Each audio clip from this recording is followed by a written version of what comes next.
Welcome back, and we're going to be talking about impact investing, kind of an old idea, but with a new twist to it over the past couple of years. So with me today, we've got Rachel Gerrol of the Nexus CEO, also Jeff Gitterman of Gitterman Wealth Management, and Patsy Doerr, Global Leader Social Impact. Thank you for coming and explaining this, because this is really fascinating field of investing and finance. So Jeff, just kind of give us an overall look. What is impact investing? So I want to say, first and foremost, I know you'll talk about this more, that every investment ultimately has an impact. But when we look at specifically impact investment as a subset, we want to know that there's a measured goal that that investment has to do something positive in the world. So it might be environmental, it might be social, it might be from a governance standpoint, it might be gender equality, but that you can actually measure the impact from some standard guidelines of where we are today and where the company thinks they're going to help us get to. So instead of just purely profits, we're looking at also some kind of positive social impact. Absolutely. And we're seeing a lot more interest in that area in general. Millennials are more interested in that. I know Unilever just came out with a line of cleaning products that were sustainable. They're catering to millennials. Rachel, is that the kind of macro trend that you're seeing as well? 100%. So I run an international network of young philanthropists and impact investors, and we're seeing more and more millennials align themselves as an impact investor. They see philanthropy more as a passive way of making change and impact investing as a way of making change with making a return.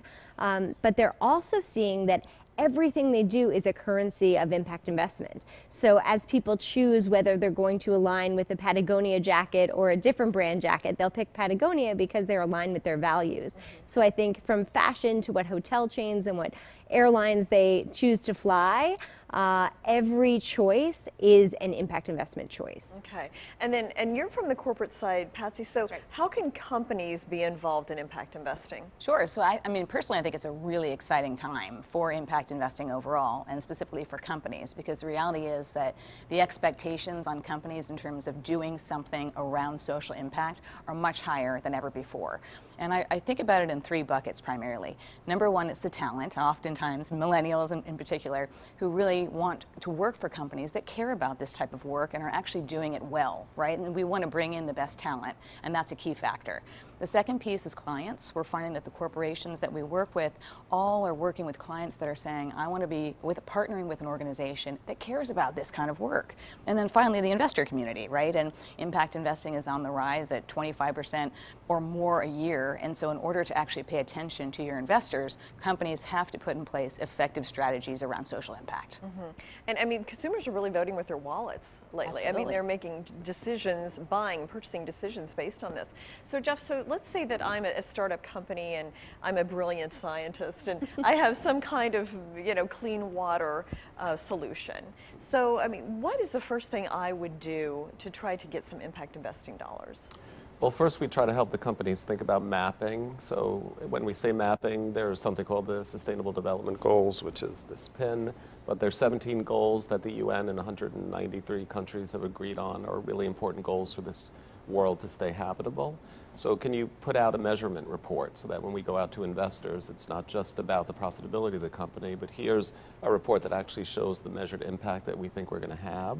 And then can you align with groups, either wealth management firms more and more are trying to provide impact investments to their clients, so aligning with firms, broker-dealers, investment houses, wealth managers, and also certainly aligning with Nexus, where there's a whole pool of people that are looking for impact directly. And the last subset I want to add is donor-advised funds, which make up about $100 billion plus in the U.S. That money has already been given out to philanthropy. The investor is no longer concerned about the return. Okay. We think ultimately that is going to be the best source of money for companies like this, where it's a startup company. Investor doesn't want to take risk with their retirement assets, but here's assets they've already donated that they still have control over. That's a huge place where we see money going towards impact investments to de-risk the client's interest in it. Okay. Now, Rachel, what companies have you seen doing this well and that were kind of early on this trend? So as opposed to companies, I would actually give examples of families. So there's two families in Nexus that have taken the 100% of their foundation assets and put them into impact.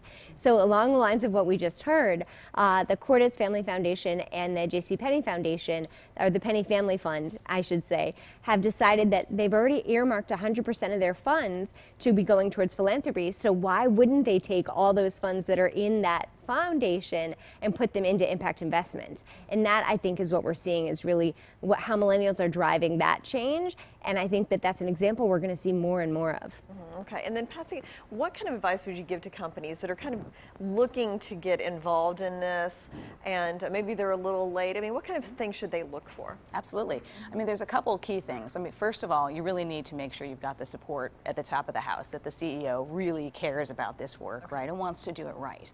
I think the second piece is integration. The Sustainable Development Goals are a perfect example of how corporate social responsibility, diversity, sustainability, governance, all these issues are coming together and are much more integrated than ever before. So companies need to think about it in that way as well.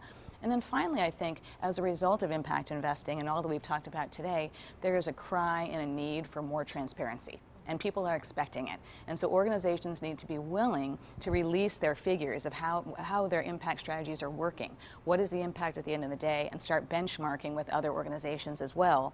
And the Sustainable Development Goals, again, are a perfect way of doing that. Okay, all right. Thank you so much for coming and explaining this a little bit further for us. So Patsy, Jeff, and Rachel, thank you very much for coming. Thank Absolutely. you. And thank you as well. We'll be right back.